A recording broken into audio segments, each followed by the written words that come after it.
A budget that we're going to discuss now, but do not have ready to accept, is that from the Oldham County Emergency Ambulance Taxing District. The taxing district, I'm going to ask Stan Clark now to come forward and discuss issues at the taxing district. Earlier this year, I asked for a management change at the taxing district, and I also appointed or asked that Stan Clark, our CFO, be put on the board at the taxing district to help resolve issues that I felt were apparent there. The initial issues I thought needed to be addressed had to do with morale and management.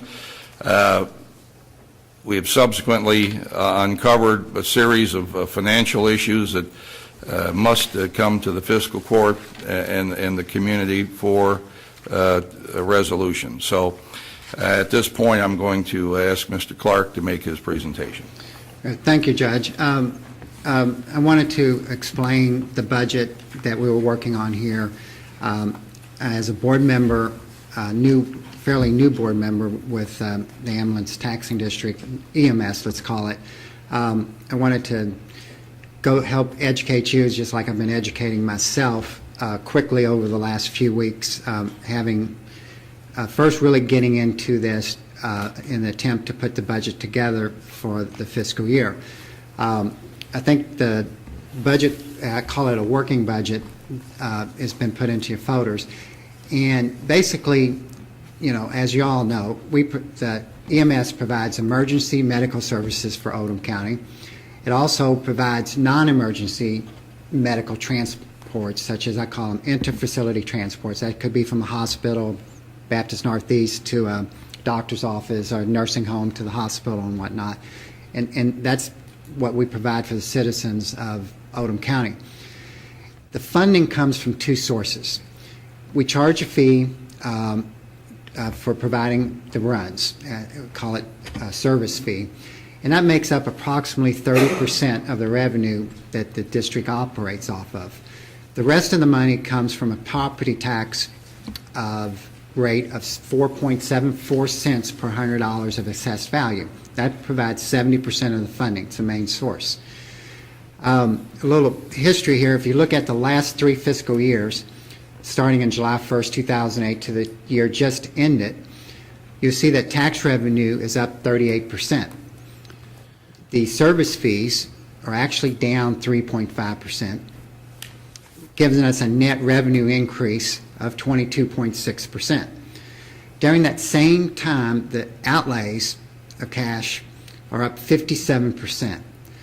And the main component of our expenses at the EMS, salary, wages, and benefits, make up 80% of all outlays. And outlays would be the cost of maintaining the ambulances, fuel for the ambulances, utilities, replacing the ambulances, all capital outlays, but those only make up about 20% of what we've been spending of the total. So just education there.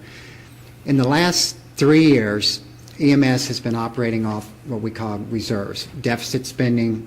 Budgets aren't allowed not to balance, but they've been using up the cash that they had in the bank, per se, and has, in the last 3 fiscal years, consumed $714,000 of cash. Okay. Looking at the current budget, first thing you see, just like everywhere, since real estate values have not gone up, they've actually decreased a little bit.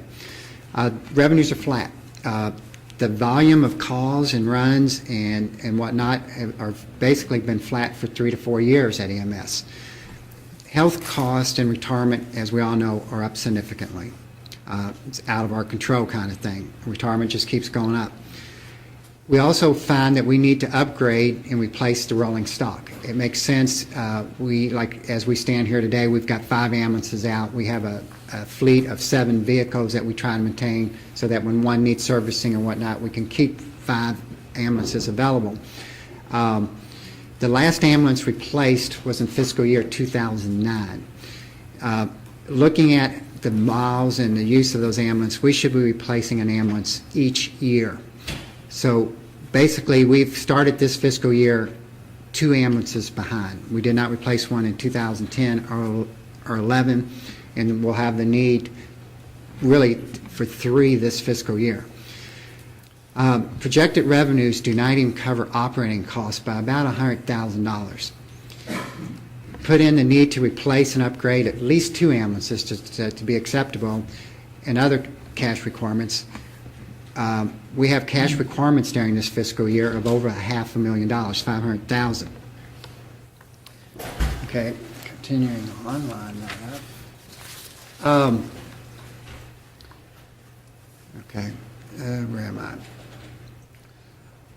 I?